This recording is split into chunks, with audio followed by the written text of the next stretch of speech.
being prepared. Research is so important, and it is so often forgotten. You can't just walk in there and say, you know, tell me about your tour, tell me about your album. That's not a question. And the fact is, you know, whether it's someone of the caliber of Keith Richards or Bono or James Hetfield or, God bless him, Lou Reed, you know, any of them, they want to have a conversation that's productive themselves, something that actually helps them get their message out, or maybe learn a little something about how their work is being heard and appreciated. You know, they can play a show and people clap and they buy the t-shirt, but most of the people that I speak to want to have an impact greater than that. And if they don't, then I don't need to talk to them. I try to be as prepared as I can, but also prepared to think of the questions that come up as you're talking. It's like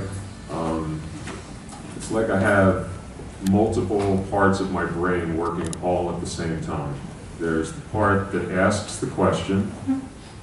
There's the part that listens to the answer. There's the part that listens to the stuff that's not in the answer that I still want. And then there's the part that's thinking of the question that wasn't on the piece of paper, but that I have to ask because of something that person said in the moment, which can take the conversation and the story to another level.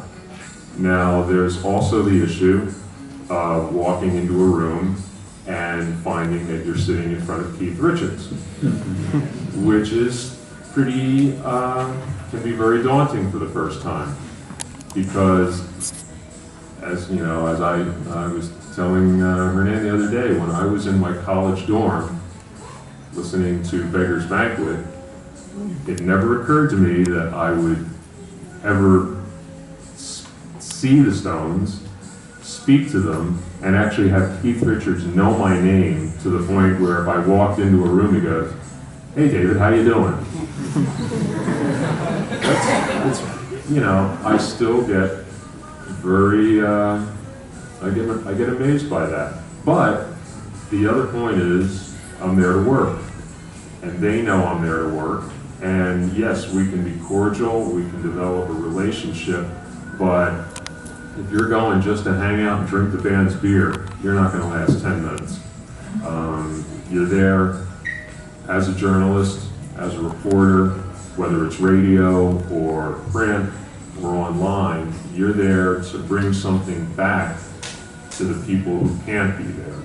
And I think of that as a very sacred obligation. So I go prepared, and I try to check my my wonder at the door, and try to be as normal as I can, as focused as I can, and then when I leave, I go, shit, I just talked to Keith Richards again. And I have a big smile on my face when I get home. But it's, you know, the thing about, I have a sort of a, what they call a mantra that I sort of go by. I don't really talk to stars. I talk to musicians. Some of the musicians happen to be stars. But when you really get down to it, the stars that matter are the ones who really put in the time and the work and are in it for more than the stardom. Mick Jagger likes to be a star. Keith likes to be a star. Bono likes to be a star. They like the attention. I'm sure they like the paycheck. But they also want to know that they left something in the world that made it more interesting than it was when they walked in.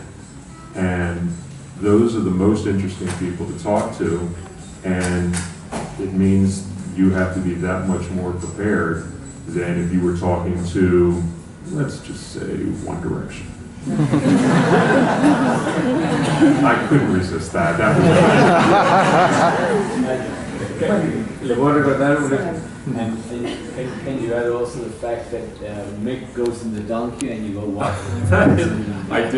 I told this story last night. The difference between myself and a real rock star, I was lucky enough to go to Morocco with Mick and Keith, the Stones, when they were recording their album Steel Wheels. They were doing a session in Tangier with the master musicians of Tijuca, very famous folk musicians. They've been playing for thousands of years in the hills of Morocco.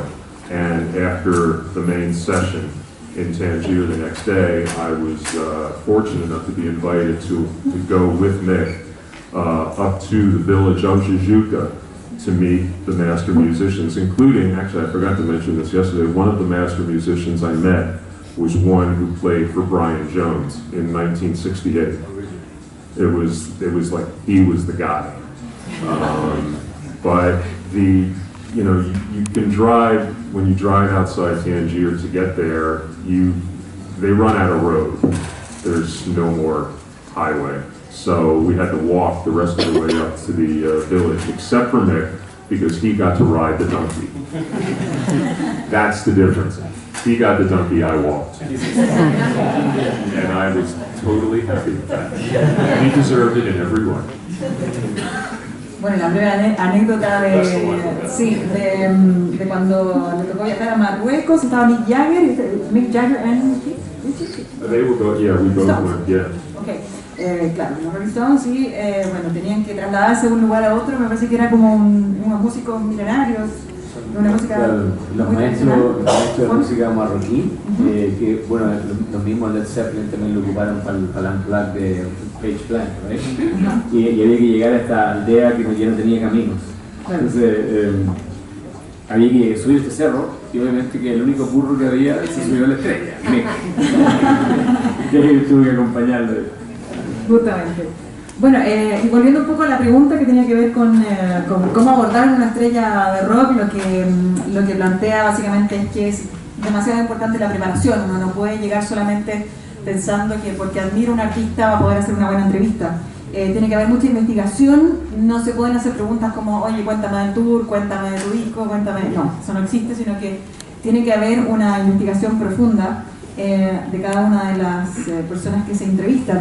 Lo que él plantea que es súper importante que la conversación que se tenga con el músico tiene que ser productiva para ellos. Hay que pensar que ellos quieren dejar una huella y por lo tanto es súper importante que se considere ese factor, ¿no?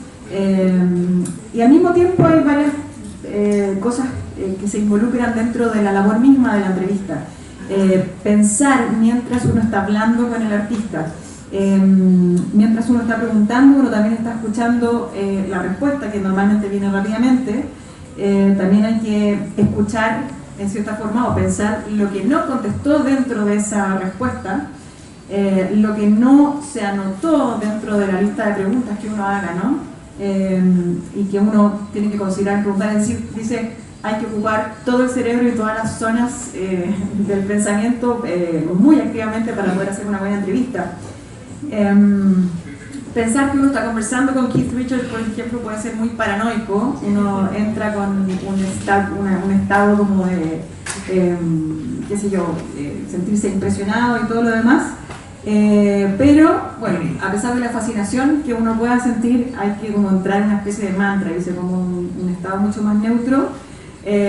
Mucho menos pensar en cerveza y ese tipo de cosas que a veces pueden estar en ese contexto como del backstage o de una habitación de un hotel donde normalmente se dan las entrevistas, porque ese es un momento de trabajo donde obviamente uno tiene que concentrarse en que no solamente se transmita, digamos, una cantidad de datos, información, sino que ellos puedan sentirse conformes, puedan sentir que están dejando una huella.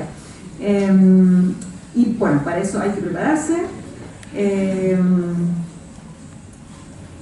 Y bueno, eso creo que es más o menos lo que comentó en esa. You're doing the work. Yes.